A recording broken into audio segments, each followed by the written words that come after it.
ಒಂದು ಕ್ಷಣ ಕಣ್ಣು ಮುಚ್ಚಿ ಯೋಚನೆ ಮಾಡಿ. ನಾವು ಸೀನಾಯಿ ಪರ್ವತದ ತಪ್ಪಲಲ್ಲಿದ್ದೇವೆ. ಒಂದು ಕಾಲದಲ್ಲಿ ಗುಲಾಮರಾಗಿದ್ದ ಒಂದು ಇಡೀ ಜನಾಂಗ ಈಗ ಒಂದು ಹೊಸ ರಾಷ್ಟ್ರವಾಗಿ ಹುಟ್ಟುಕೊಳ್ತಿದೆ. ಅಲ್ಲಿ ಅವರಿಗೆ ಒಂದು ವಿಶೇಷವಾದ ಕಾನೂನನ್ನ ಕೊಡಲಾಗ್ತಿತ್ತು. ಅಂಥ ಒಂದು ಕಾನೂನು ಅದು ಅವರ ಬದುಕನ್ನಷ್ಟೇ ಅಲ್ಲ, ಅವರ ಇಡೀ ಸಮಾಜದ ಅಡಿಪಾಯವನ್ನೇ ಬದಲಿಸೋ ಶಕ್ತಿಯನ್ನು ಹೊಂದಿತ್ತು. ಹೇಗಿರುತ್ತೆ ಯೋಚಿಸಿ. ಒಂದು ಸಮಾಜದ ಗಡಿಯಾರವನ್ನೇ ಹಿಂದಕ್ಕೆ ತಿರುಗಿಸೋಕೆ ಒಂದು ಬಟನ್ ಇದ್ರೆ, ಎಲ್ಲರ ಅದೃಷ್ಟವನ್ನ ಒಮ್ಮೆ ರೀಸೆಟ್ ಮಾಡಿ ಆದ ಅನ್ಯಾಯವನ್ನೆಲ್ಲ ಸರಿಪಡಿಸೋಕೆ ಒಂದು ಅವಕಾಶ ಸಿಕ್ಕರೆ, ಆಹಾ, ಈ ಕಲ್ಪನೆ ಎಷ್ಟದ್ಭುತ ಅಲ್ವಾ? ಆದ್ರೆ ಕೇಳಿ, ಈ ರೀಸೆಟ್ ಅನ್ನೋದು ಸುಮ್ಮನೆ ಒಂದು ಕಲ್ಪನೆ ಆಗಿರಲಿಲ್ಲ. ಇದು ಮೋಸಸ್ ಮೂಲಕ ದೇವ್ರು ಕೊಟ್ಟಿದ್ದ ಒಂದು ನಿಜವಾದ ಕಾನೂನು. ಇದನ್ನ ಜೂಬಿಲಿ ಅಂತ ಕರೀತಿದ್ರು. ಬನ್ನಿ ಹಾಗಿದ್ರೆ ಈ ಪ್ರಾಚೀನ ಆರ್ಥಿಕ ವ್ಯವಸ್ಥೆ ನಿಜಕ್ಕೂ ಹೇಗೆ ಕೆಲಸ ಮಾಡ್ತಿತ್ತು ಅಂತ ನೋಡೋಣ. ಜೂಬಿಲಿ ಅಂದ್ರೆ ಹೀಬ್ರೂ ಭಾಷೆಯಲ್ಲಿ ಯೋಬೆಲ್. ಇದರರ್ಥ ಪ್ರತಿ 50 ವರ್ಷಕ್ಕೊಮ್ಮೆ ಬರುವಂತಹ ಒಂದು ಮಹತ್ವದ ವರ್ಷ. ಇದರ ಮೂಲ ಉದ್ದೇಶ ಏನು ಗೊತ್ತಾ? ಸರಳವಾಗಿ ಹೇಳೋದಾದ್ರೆ, ಪ್ರತಿಯೊಬ್ಬರಿಗೂ ಅವರ ಹಿಂದಿನ ಆರ್ಥಿಕ ತಪ್ಪುಗಳನ್ನೆಲ್ಲ ಮರೆತು ಒಂದು ಹೊಸ ಪುಟದಿಂದ ಜೀವನ ಶುರು ಮಾಡಕ್ಕೆ ಅವಕಾಶ ಕೊಡೋದು. ಎಲ್ಲರಿಗೂ ಒಂದು ಫ್ರೆಶ್ ಸ್ಟಾರ್ಟ್. ಈ ಕಾನೂನು 4 ಕ್ರಾಂತಿಕಾರಿ ಬದಲಾವಣೆಗಳನ್ನು ತರ್ತಿತ್ತು. ಮೊದಲನೇದು ಭೂಮಿಗೆ ಸಂಪೂರ್ಣ ವಿಶ್ರಾಂತಿ ಕೊಡೋದು. ಇದು ಪರಿಸರದ ದೃಷ್ಟಿಯಿಂದಲೂ ಒಂದು ಅದ್ಭುತವಾದ ಚಿಂತನೆ. ಎರಡನೇದು ಮಾರಾಟವಾಗಿದ್ದ ಭೂಮಿಯನ್ನ ಅದರ ಮೂಲ ಮಾಲೀಕರಿಗೆ ವಾಪಸ್ ಕೊಡೋದು.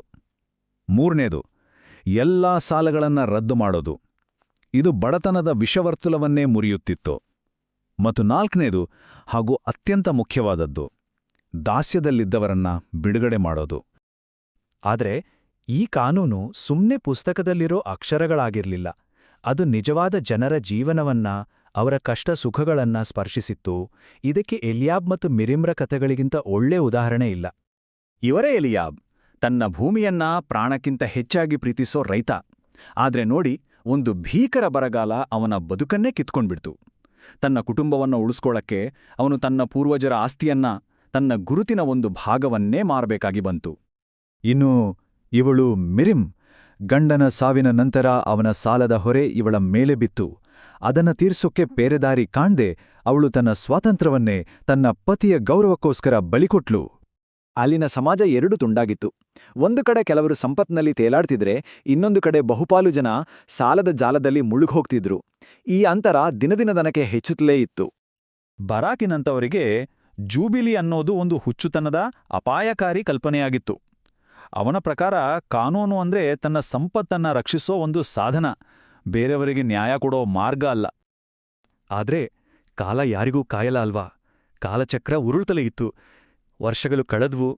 ಬಡವರು ಭರವಸೆಯಿಂದ, ಶ್ರೀಮಂತರು ಒಂದು ರೀತಿಯ ಭಯದಿಂದ ಆ 50ನೇ ವರ್ಷ ಯಾವಾಗ ಬರುತ್ತೆ ಅಂತ ಕಾಯ್ತಿದ್ರು. 49 ವರ್ಷಗಳು ಅಂದ್ರೆ ಸುಮಾರು ಅರ್ಧ ಶತಮಾನ, ಒಂದು ಇಡೀ ತಲೆಮಾರು. ಎಲಿಯಾಬ್ ಮತ್ತು ಮಿರಿಯಮ್ರಂತ ಲಕ್ಷಾಂತರ ಜನ ಈ ಒಂದೇ ಒಂದು ದಿನಕ್ಕಾಗಿ ಕಾಯ್ತಾ ಇದ್ರು.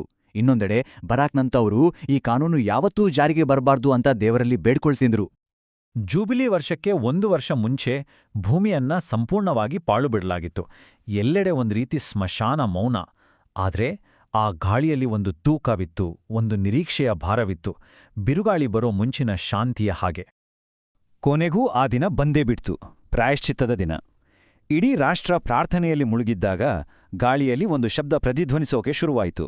ಮೊದಲು ಸಣ್ಣದಾಗಿ, ಆಮೇಲೆ ಜೋರಾಗಿ, ಇಡೀ ದೇಶವನ್ನೇ ಆವರಿಸುವಷ್ಟು ಬಲವಾಗಿ. ಅದು ಯೋಬೆಲ್ನ ಶಬ್ದ. ಅದು ಬರೀ ಒಂದು ಶಬ್ದವಾಗಿರಲಿಲ್ಲ, ಅದೊಂದು ಸ್ವಾತಂತ್ರ್ಯದ ಪ್ರಬಲ ಘೋಷಣೆಯಾಗಿತ್ತು. ದಾಸ್ಯದ ಸರಪಳೆಗಳನ್ನು ಮುರಿಯುವ ಬಿಡುಗಡೆಯ ಸಂಕೇತವಾಗಿತ್ತು. ಜೂಬಿಲಿ ಅಧಿಕೃತವಾಗಿ ಶುರುವಾಗಿತ್ತು. ಹಾಗಿದ್ರೆ ಆ ಒಂದೇ ಒಂದು ಶಬ್ದ ಇಡೀ ಸಾಮಾಜಿಕ ವ್ಯವಸ್ಥೆಯನ್ನು ಹೇಗೆ ತಲೆಕೆಳಗು ಮಾಡಿತು, ಜನರ ಅದೃಷ್ಟವನ್ನ ಹೇಗೆ ಬದಲಾಯಿಸಿತು ಅಂತ ನೋಡೋಣ ಬನ್ನಿ. ಆ ತುತೂರಿಯ ಧ್ವನಿ ಕೇಳಿದ ತಕ್ಷಣ ವಯಸ್ಸಾದ ಎಲಿಯಾಬ್ ತನ್ನ ಕುಟುಂಬದ ಜೊತೆ ತನ್ನ ಹಳೆಯ ಭೂಮಿಯತ್ತ ಹೆಜ್ಜೆ ಹಾಕಿದ.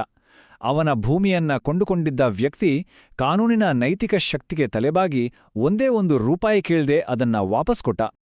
ಇದನ್ನೆಲ್ಲ ನಂಬೋಕೆ ಅವರಿಗೆ ಆಗ್ತಿರ್ಲಿಲ್ಲ. ದಶಕಗಳ ನೋವು, ನಷ್ಟ, ನಂತರ ಭರವಸೆ ಮತ್ತೆ ಹುಟ್ಟಿತ್ತು. ಕೀರ್ತನೆಗಳ ಪುಸ್ತಕದಲ್ಲಿ ಬರುವ ಈ ಮಾತುಗಳು ಅವರ ಆ ಕ್ಷಣದ ಭಾವನೆಗಳನ್ನ ಸಂಪೂರ್ಣವಾಗಿ ಹಿಡಿದಿಡ್ತವೆ. ಈ ಪಟ್ಟಿ ನೋಡಿ, ಜೂಬಿಲಿಯ ಪರಿಣಾಮ ಎಷ್ಟು ನಾಟಕೀಯವಾಗಿತ್ತು ಅಂತ ಗೊತ್ತಾಗುತ್ತೆ. ಭೂಮಿಯೇ ಇಲ್ಲದ ಕೂಲಿಯಾಗಿದ್ದ ಎಲಿಯಾಬ್ ಈಗ ಭೂಮಾಲಿಕ, ದಾಸಿಯಾಗಿದ್ದ ಮಿರಿಯಂ ಈಗ ಸ್ವತಂತ್ರ ಮಹಿಳೆ, ಮತ್ತು ಅಹಂಕಾರದಿಂದ ಮೆರೆಯುತ್ತಿದ್ದ ಶ್ರೀಮಂತ ಬರಾಕ್ ತಾನು ಕೂಡಿ ಹಾಕಿದ್ದ ಭೂಮಿಯನ್ನೆಲ್ಲ ಹಿಂತಿರುಗಿಸಿ ವಿನೀತನಾಗಿದ್ದಾನೆ. ಸರಿ, ಜೂಬಿಲಿ ಕೇವಲ ಒಂದು ಹಳೆಯ ಕಥೆನಾ? ಐತಿಹಾಸಿಕ ಕುತೂಹಲನ? ಖಂಡಿತ ಇಲ್ಲ. ಅದರ ತತ್ವಗಳು ಸಾವಿರಾರು ವರ್ಷಗಳಿಂದ ಪ್ರತಿಧ್ವನಿಸುತ್ತಾ ಆರ್ಥಿಕ ನ್ಯಾಯ ಮತ್ತು ಸಾಮಾಜಿಕ ಜವಾಬ್ದಾರಿಯ ಬಗ್ಗೆ ಇವತ್ತಿಗೂ ನಮಗೆಲ್ಲ ಪ್ರಮುಖ ಪಾಠಗಳನ್ನು ಕಲಿಸುತ್ತಿವೆ. ಇದರ ಹಿಂದಿನ ತತ್ವಗಳನ್ನೊಮ್ಮೆ ನೋಡಿ, ಸಂಪತ್ತು ನಮ್ಮ ಸ್ವಂತದಲ್ಲ, ಅದನ್ನ ನೋಡಿಕೊಳ್ಳೋ ಜವಾಬ್ದಾರಿ ನಮ್ಮದು. ಈ ಆಲೋಚನೆಯೇ ಇವತ್ತಿನ ಕಾರ್ಪೊರೇಟ್ ಸೋಷಿಯಲ್ ರೆಸ್ಪಾನ್ಸಿಬಿಲಿಟಿಯ ಬೇರು ಅಂದ್ರೆ ತಪ್ಪಾಗಲ್ಲ.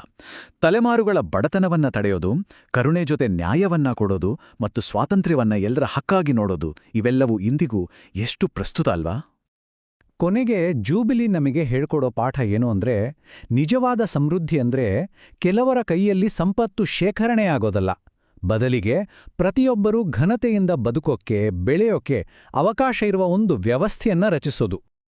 ಈ ಪ್ರಾಚೀನ ಕಾನೂನನ್ನ ನೋಡಿದ್ಮೇಲೆ ನಾವೆಲ್ಲರೂ ನಮ್ಮನ್ನ ನಾವೇ ಕೇಳ್ಕೋಬೇಕು.